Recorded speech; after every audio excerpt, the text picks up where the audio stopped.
Ma'am பெண்களுக்கு வந்து அதிக அளவில் வந்து மார்பக புற்றுநோயோ கர்ப்பப்பை வாய் புற்றுநோயோ பரவிட்டு வருது மேம். அது எந்த வயசுலேருந்து மேம் எல்லாருக்கும் வருது? நீங்கள் கேட்ட கேள்வியில் ஒரு சின்ன திருத்தம். பரவுறது அப்படிங்கிறது வந்து தொற்று நோய் இல்லை. கொரோனா மாதிரியோ ஒருத்தர்கிட்டேருந்து இன்னொருத்தருக்கு பரவக்கூடிய வியாதி கிடையாது.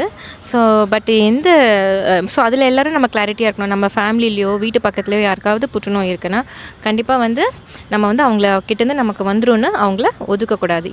இதுதான் தருணம். நம்ம அவங்க மேலே எவ்வளவு சப்போர்ட் பண்ணி அவங்களுக்கு எவ்வளவு அன்பு கொடுத்து நிறைய பாசிட்டிவான ஒரு வில் பவரோடு அவங்கள அந்த வியாதியிலேருந்து கண்டிப்பாக ட்ரீட்மெண்ட் எல்லா வியாதி மாதிரி தான் நம்ம ட்ரீட்மெண்ட் பண்ணும் பட்சத்தில் அதிலேருந்து அவங்களால மீண்டு வர முடியும். சரிங்களா?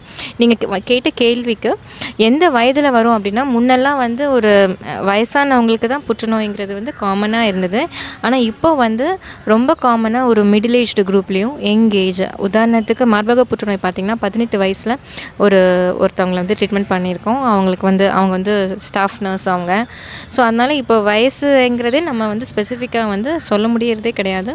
ஈவன் 22 வயசு 27 வயசில் கூட கர்ப்பப்பை வாய் புற்றுநோய் வந்து வருது.